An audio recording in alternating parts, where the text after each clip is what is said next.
আসসালামু আলাইকুম। ইনশাআল্লাহ আশা করি সবাই ভালো আছেন। আলহামদুলিল্লাহ আমিও ভালো আছি। যে যেখান থেকে আমার ভিডিওটি দেখছেন সবাইকে অসংখ্য ধন্যবাদ ও সর্বপ্রতি ভালোবাসা রইল। তো আজকে আমাদের জন্য একটা বিশাল সুখবর। তো এই সুখবরটা আমি ভিডিওর মাঝে দিব। তার আগে বলে রাখি আজকে আমি আপনাদের ভিএফএস গ্লোবালের আপডেট দিব এবং ভিএফএস গ্লোবাল নিয়ে আপনারা যারা ভিএফএস গ্লোবালে ভিসা পাসপোর্ট আটকানো তাদের বিষয়ে আপডেট এবং কিছু তথ্য দিব যেটা আপনাদের জন্য খুব গুরুত্বপূর্ণ এবং যারা পাসপোর্ট উইথড্রর কথা ভাবতেছেন যে আপনারা সরাসরি ভিএফএস গ্লোবালে গিয়ে পাসপোর্ট উইথড্র দেবেন তাদের বিষয়ে কিছু কথা থাকবে। তো অবশ্যই ভিডিওটা পুরোটা দেখার চেষ্টা করবেন।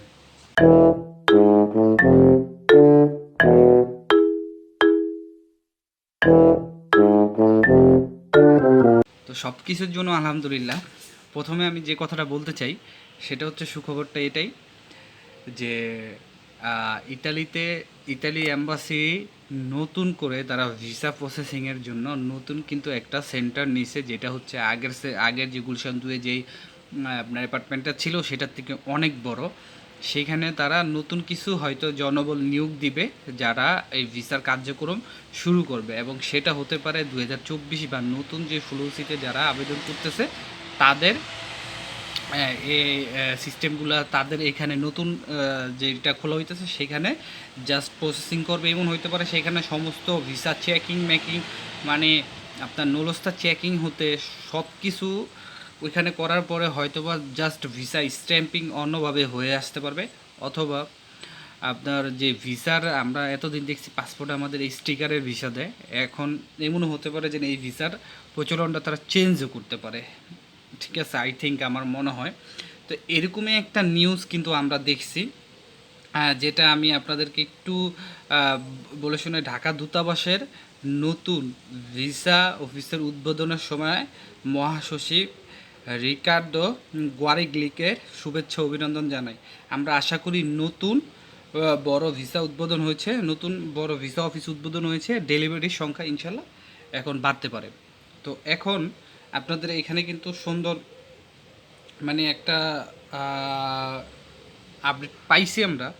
তো এখন এটা কতটুকু কি এটা আমরা পরবর্তীতে বুঝতে পারব। এখানে দেখেন, এই যে দেখছেন এখানে আপনারা এই যে ওয়েবসাইটটা, এই ওয়েবসাইটে গেলে কিন্তু আপনারা এই যে নতুন অফিসটা খুলছে এটা কিন্তু দেখতে পারবেন। ঠিক আছে, ইটালি ইন ঢাকা বা ইটালি ইন বিডি ডট এটাতে গেলে আপনারা দেখতে পারবেন। তারপরে দ্বিতীয় যেই আপডেটটা আমি দিতে চাই আপনাদের সেটা হচ্ছে ইটালির ভিসা প্রসেসিং আপডেট আজকে 25/6/2024, যেখানে আপনার ঢাকা ভিএফএস গ্লোবালে ইতালি ভিসার প্রসেসিং আপডেট অনুযায়ী মোট 26টি ভিসার ডেলিভারি হয়েছে আজকে। আজকে কথা বলতেছি, এর মধ্যে 10টি ভিসা হচ্ছে ফ্যামিলি ভিসা। এর মধ্যে 10টি ফ্যামিলি ভিসা অনুমোদিত হয়েছে, যা অক্টোবর এবং নভেম্বর 2023-এর জন্য জমা দেওয়া হয়েছিল। এছাড়াও আমি আবার বলতেছি যে মোট 26টি ভিসার ডেলিভারি হয়েছে, এর মধ্যে 10টি ফ্যামিলি ভিসা অনুমোদিত হয়েছে যা অক্টোবর এবং নভেম্বর 2023-এর জন্য জমা দেওয়া হয়েছিল। এছাড়াও 3টি এগ্রিকালচার ভিসা সেপ্টেম্বর 2023-এর জন্য অনুমোদিত হয়েছে।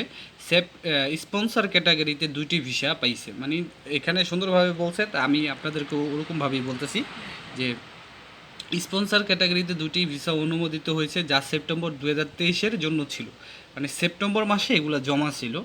অন্যদিকে 10টা ভিসা রিজেক্ট হয়েছে। মানে আজকের যেটা আমি মানে তথ্য আমি আপনাদেরকে বলতেছি ঢাকার ভিতরে যে 10টা ভিসা রিজেক্ট হয়েছে যা সেপ্টেম্বর এবং অক্টোবর 2023-এর জন্য জমা দেওয়া হয়েছিল। মানে সেপ্টেম্বর মাসে এবং অক্টোবর মাসে 2023 সালে জমা দেওয়া হয়েছিল। এছাড়াও একটি ভিসা মানে আপনার উইথড্র করা হয়েছিল। তো এই ভিসা আপডেট ইতালি ভ্রমণ করতে ইচ্ছুক ব্যক্তিদের জন্য গুরুত্বপূর্ণ এবং ইতালির ভিসা প্রসেসিংয়ের জন্য সাম্প্রতিক পরিস্থিতি সম্পর্কে ধারণা প্রদান করে। এটি উল্লেখযোগ্য যে আবেদনকারীরা তাদের ভিসা স্ট্যাটাসের আপডেট জানার জন্য ভিএফএস গ্লোবালের সাথে যোগাযোগ করতে পারেন। আপনারা কিন্তু চাইলে ভিএফএস গ্লোবালের সাথে আপনাদের ভিসা আপডেটের জন্য আপনারা যোগাযোগ করতে পারেন। তারপরে যে বিষয়টা আমি আপনাদের সাথে একটু ক্লিয়ার করতে চাই যে আপনারা অনেকেই আমাকে বলতেছেন যে পাসপোর্টের যে বিষয়টা আপনারা চাইতেছেন যে পাসপোর্ট আপনারা উইথড্র দিতে। তো সেই ক্ষেত্রে কিন্তু আপনাদেরকে সরাসরি ভিএফএস গ্লোবালে যেতে হবে না। সেই ক্ষেত্রে কিন্তু আপনারা আপনাদের ঘরে বসে ইমেইলের মাধ্যমে আপনারা পাসপোর্ট উইথড্র করার জন্য তাদেরকে ইমেল করতে পারেন। সেক্ষেত্রে কিন্তু খুব সহজে ইজিলি তারা আপনাদের পাসপোর্টটা আপনাদেরকে ফেরত দিয়ে দিবে। আর তো আজকে যে দুটা কথা বললাম বা শুরুতে যে আপডেটটা দিলাম, তো আলহামদুলিল্লাহ, তো যারা অ্যাপয়েন্টমেন্টের বিষয়ে আপনারা একটুখানি মানে করতেছিলেন যে ভাই অ্যাপয়েন্টমেন্ট পাচ্ছি না, দেখেন অ্যাপয়েন্টমেন্ট দেওয়া কিন্তু বন্ধ হয় নাই। এই যে দেখেন, আমি খুব ভালোভাবে যদি আপনারা দেখেন এখানে একটুখানি আপনারা পড়ে নিন। এখানে ভাইটা আমার 2 দিন আগে গতকালকে আমাকে মেসেজ করছিল যে ভাই অ্যাপয়েন্টমেন্টে এখনও পাইতেছি না, আপনি কি নিয়ে দিতে পারবেন কিনা। আমি বলছিলাম যে পারবো, বাট করার ইচ্ছা নাই। পরে উনি আজকে আমাকে মেসেজ দিতে, ভাই আজকে একটা অ্যাপয়েন্টমেন্ট পাইছি। তো আস্তে ধীরে সবাই পাবে, একটু জাস্ট ওয়েট করতে হবে। আর ইতালির অবস্থা বলতে, ইতালির অবস্থা আগের মতোই আমার কাছে মনে হয়। ইতালি যেমন আছে তেমনই, শুধু জাস্ট একটু ঘোষণা হয়েছে, ওই সব ঘোষণাগুলো হয়েছে এই কারণে। দেখেন আমরা যেরকম ঘোষণা পাই আপনাদেরকে কিন্তু তেমনভাবে বলি, হয়তো আপনারা একটু বিভ্রান্ত বা নার্ভাস হয়ে যান, ঠিক আছে। বাট ইতালি এইগুলো হচ্ছে রাজনৈতিক একটা খেলা, ঠিক আছে। যখন কোনো দল দেখবো যে না পারতাছি না, তখন এগুলো আমাদের উপরে চাপাই দিব। যেমনটা আগেও হয়েছে, আলবানিজের লগে হইলো, তারপরে এখনও হইলো যে বাংলাদেশ ভিসা বেচাকিনি করে, আরও নানান কিছু, সামনে আরও নতুন কিছু আসবে। তো এইগুলো নিয়ে টেনশন করার কোনো দরকার নাই। যদি অরিজিনাল নুলস্থা থাকে ভিসা পাবেন। আর সামান্য ইন্টারভিউর বিষয়ে যে ভয়টা পাইতেছেন, দেখেন ইন্টারভিউর বিষয়ে ভয়, আমি মনে করি যে সতর্ক থাকা ভালো এবং ভয় একটু হালকা পাতলা পাওয়া ভালো।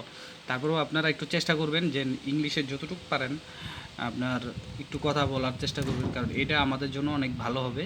বা যারা এই ভিএফএস গ্লোবালে যাবেন, একটু চেষ্টা করবেন যে কিছুটা কথা ইংলিশে, তাদের সাথে যদি তারা আপনাদেরকে ইংলিশে প্রশ্ন করে, একটু রিসেন্টলি তাদেরকে উত্তর দেওয়ার। যেমন আপনাকে জিজ্ঞেস করতে পারে, আপনার নাম ঠিকানা জিজ্ঞেস করতে পারে, সেটা আপনি ইংলিশে বললেন।